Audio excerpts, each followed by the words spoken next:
नमस्ते दोस्तों, वापस एक बार मैं दीप गजबे आप लेके आया हूं meet your fund manager show and today once again we have a very respected one of the very important voice in the entire industry of CIO of Tata Mutual Fund, Mr. Rahul Singh sir. So thank you very much for coming on the show. Thank you very much for inviting me. Thank you sir. So once again हम लोग शुरू करते हैं, देखते हैं sir की क्या views है। बहुत सारे डिफरेंट क्वेश्चन लेंगे एंड बिलीव मी आज का जो बाजार है इसके ऊपर इससे अच्छा इनपुट आपको seriously to take the call on investment नहीं मिलेगा।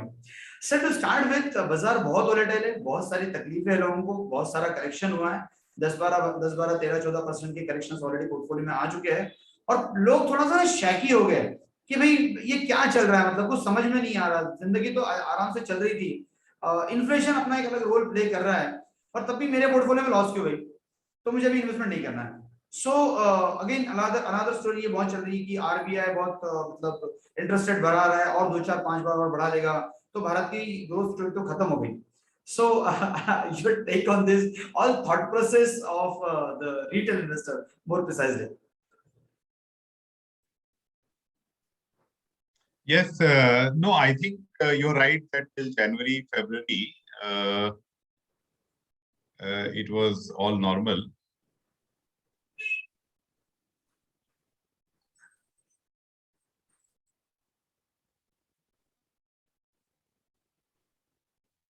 Yes, you can go ahead. Yeah, till January, February, it was all normal. After that, one major thing which has happened is that inflation का जो fear है और जो interest rate का जो fear है, that has obviously increased, not just in the US globally, but also in India. And that has two impacts. One is that the profit growth forecast for the Indian corporate sector for Nifty 50, which was at 14-15%, which was at 19%, sorry, has now come down to 14-15%. Because corporate sector जो pressure input cost पे जो pressure आया वो सारे corporates pass on नहीं कर पा रहे. So my view is that 14-15% profit growth rate for 2023 FY 2023 जो current year है वो शायद 10 से 12% हो जाए. बट ये शॉर्ट टर्म का इशू है क्योंकि जो लॉन्ग टर्म में जो चेंजेस हो रही हैं इकोनॉमी में in terms of the investment cycle revival, capital investment revival, ये बहुत पॉजिटिव है. ये साल अगर हम प्रॉफिट ग्रोथ देखें 12% और हो सकता है इंटरेस्ट रेट की वजह से वैल्यूएशन कंप्रेशन और 5% तक का हो, तो कुल मिला के मुझे लगता है कि मार्केट में आज क्योंकि वैल्यूएशन ऑलरेडी कम हो चुका है, शायद डाउनसाइड अभी भी है लेकिन अब ज्यादा नहीं बचा है. 5% के आसपास, 5-7% के आसपास डाउनसाइड में समझता हूँ कि पॉसिबिलिटी रहेगी क्योंकि प्रॉफिट फोरकास्ट अभी भी कम हो रहे हैं. लेकिन अब मार्केट इस लेवल पे पहुंच रही है कि दो चीजें हो सकती हैं. एक तो जो FII सेलिंग है वो अब बैलेंस आउट हो सकता है. दूसरा, जैसा कि मैंने बोला, लॉन्ग टर्म में जो चेंजेस हो रही है इकोनॉमी में वो काफी पॉजिटिव. तीसरी बात ये है कि जो कमोडिटी प्राइसेस अभी बढ़ गई हैं, इनपुट कॉस्ट बढ़ गई हैं, ये अभी पीक पे हैं कि अगर जरा से भी गिरेंगी तो आपको वापस से प्रॉफिट ग्रोथ फॉर सपोर्ट मिलने लगेगा. तो ये साल इक्विटी मार्केट्स के लिए टफ हो सकता है, लेकिन मैं समझूंगा कि ये साल हमें अपॉर्चुनिटी भी दे रहा है क्योंकि 2-3 साल के हिसाब से जो चेंजेस मुझे इकोनॉमी में दिख रही हैं वो चेंजेस मुझे पिछले 10 साल में नहीं दिखी.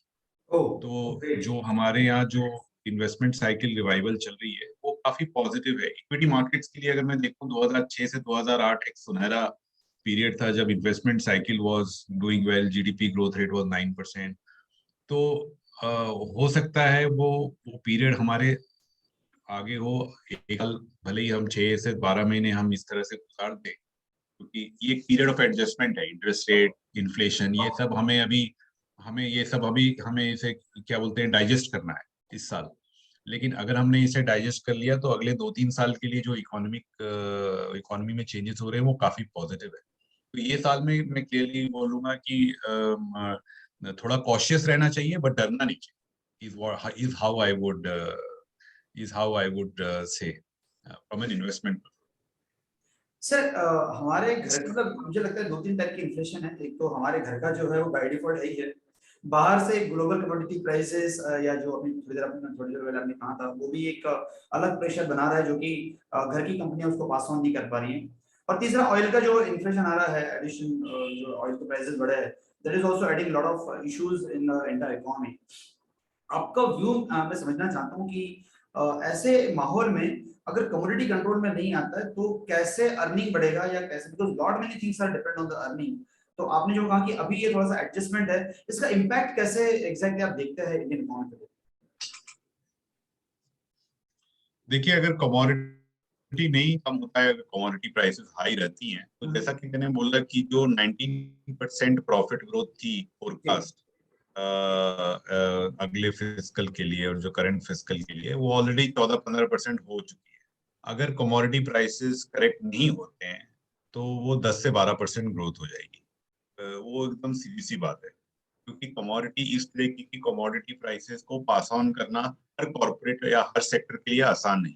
बराबर। तो जो जो 18-19% वाला 14-15% हुआ है वो कम होके 10 से 12 भी हो सकता है। तो वो मैं समझूंगा कि आपको वो एक मान के चलना चाहिए कि प्रॉफिट में उतना इम्पैक्ट और आ सकता है, अगर कमोडिटी प्राइसेस अगर करेक्ट नहीं होती। फिर आपको उसके करेक्शन होने के चांसेस कितने नजर आते हैं कि वापस से अगर कुछ स्टेबिलिटी आती है, एक 10-20% की अगर स्टेबिलिटी अगर मिल जाती है, कम अगर नीचे आ जाते हैं कमोडिटी प्राइसेस, तो क्या अर्निंग ग्रोथ अपने को नजर आती है इंडेक्स में? तो देखिए, अगर कमोडिटी प्राइसेस गिर जाती हैं, मान लीजिए कल रशिया यूक्रेन वॉर सॉल्व हो जाता है या कुछ तरीके की एक एग्रीमेंट हो जाती है, ट्रूथ हो जाता है, तो काफी चेंजेस हो सकती हैं। आई मीन क्रूड प्राइसेस वापस से $80-90 हो सकता है, मेटल प्राइसेस कम हो सकती हैं, वीट प्राइसेस कम हो, ये जितनी भी आपकी इनपुट प्राइसेस है वो कम हो सकती हैं, और वो हम वापस 18-19% ग्रोथ पे जा सकते हैं। मतलब अगर आपका वो क्वेश्चन है तो वो अभी ऐसा सिनेरियो दिख तो नहीं रहा है, लेकिन जो सारा का सारा प्रेशर आया है वो उसी की वजह से आया है। अगर वो प्रेशर हट जाता है तो हम वापस अगर 18-19% नहीं भी जाते हैं तो हम 15 से ऊपर तो चले जाएंगे, 15 से नीचे तो नहीं जाएंगे। तो ये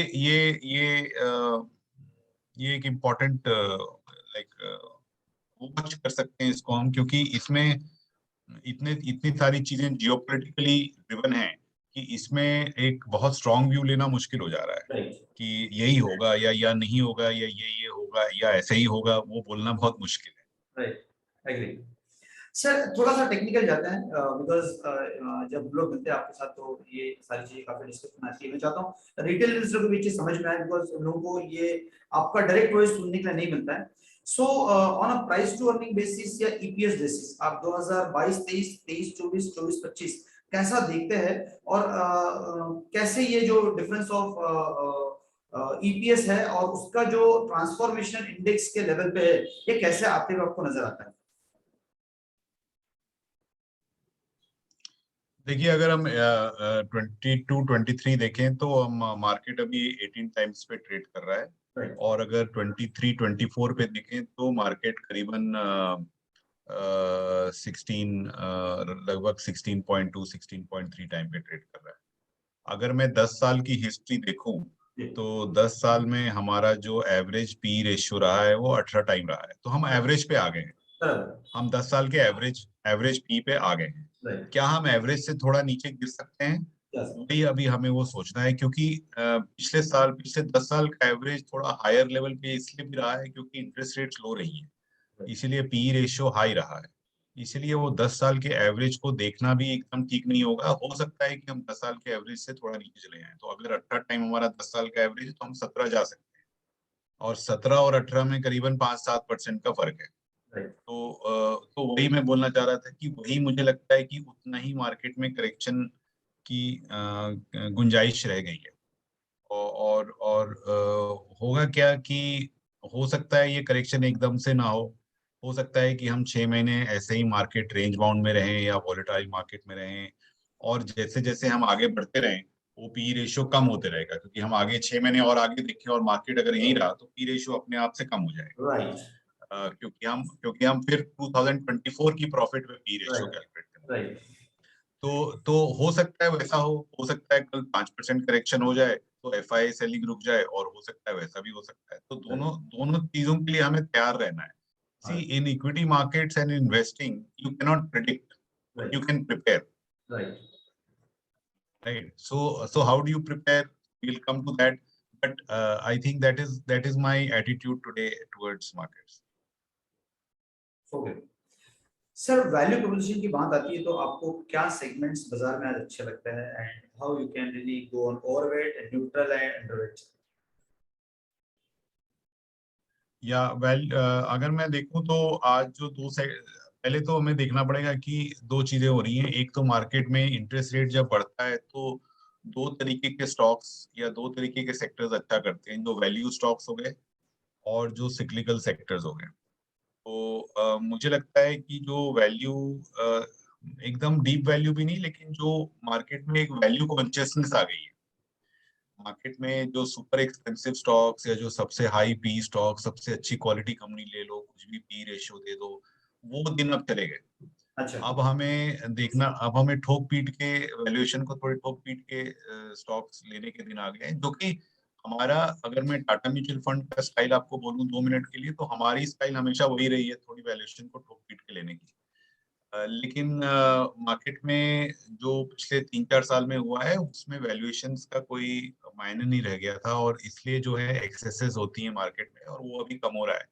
तो जब इंटरेस्ट रेट बढ़ता है तो मार्केट में थोड़ी वैल्यू कॉन्शियसनेस आएगी, value stocks will do better and the other stocks which will do better is the cyclical sectors.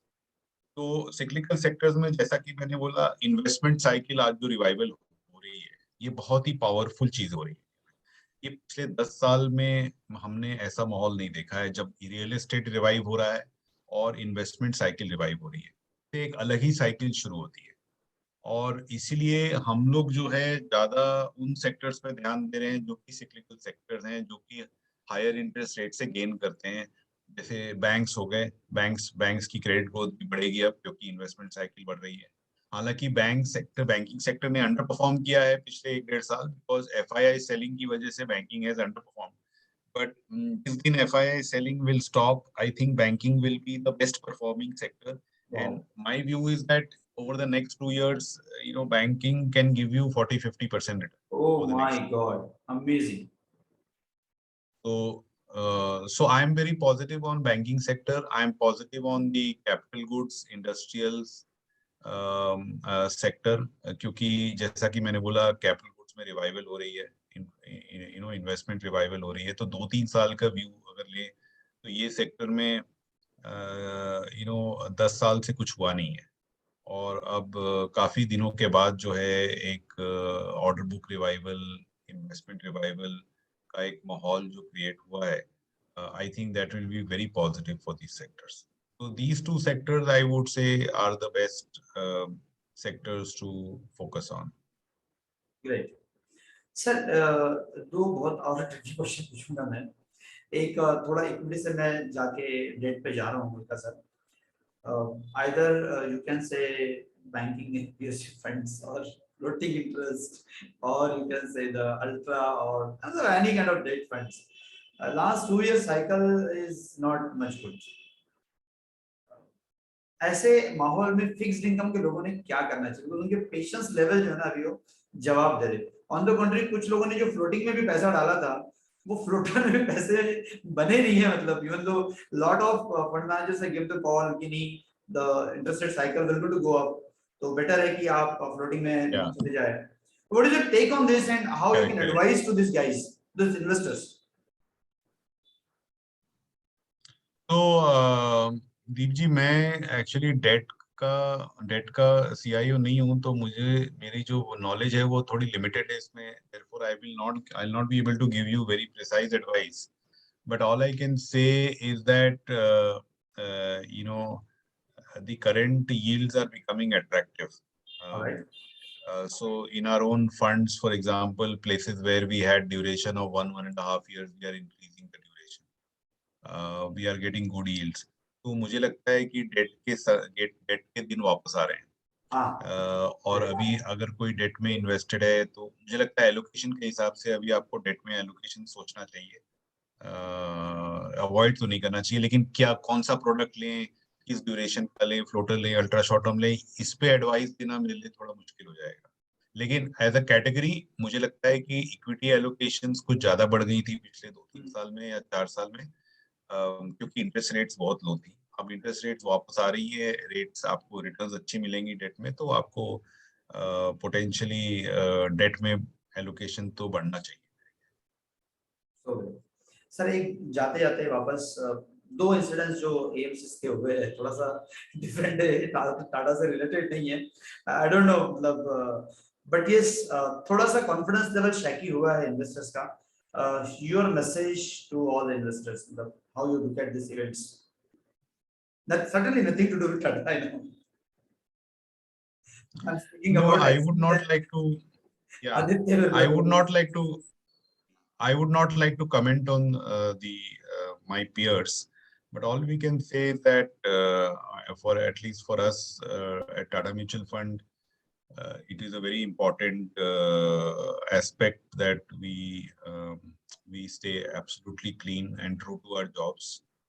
And we might make investment mistakes, which are judgment mistakes, but we don't want to be crossing the line anywhere. At least as far as our group is concerned, we are we are extra careful. So that is all I can say on our behalf. I can only say on our behalf. I cannot say, I don't want to say anything on the the I agree. My competitors. That will not be right on say anything. I will not go to add this. Sir, seriously, the date is really concerned. Honestly, I'm telling you, the people this we have done it actually. So yes, thank you very much, sir, for coming on a show, and I'm sure that lot many people will going to get the benefited out of it. But जाते जाते एक message आपका पक्का मैं चाहूंगा sir for the investors. ये ऐसे कोई तीन. See, the message is that. Yeah. Yeah, the message is very simple. This year you have to be cautious. You don't have to be afraid because economy is doing well. We need to make sure that our asset allocation is right this year so that we ride through this volatile period and period of adjustment to inflation and interest rates. I think the right set of products, in my view, on the equity side will be, first of all, you have to have a good allocation of debt and equity, like I mentioned. I think debt is also coming back. But within equity, I think a combination of balanced advantage fund, large and mid cap fund, or a value fund, which is large and mid cap in nature, and banking fund. I think this combination of these three funds should be good options, both from a short term, medium term, and long term also. So great. Sir, thank you very much. It was again a pleasure meeting with you here. ये show हमने आपसे चालू किया था, और I'm very happy after 1.5 years again you are on the show. So thank you very much for keeping and giving your time to Imperial Money, sir. Thank you very much. Thank you, Mr.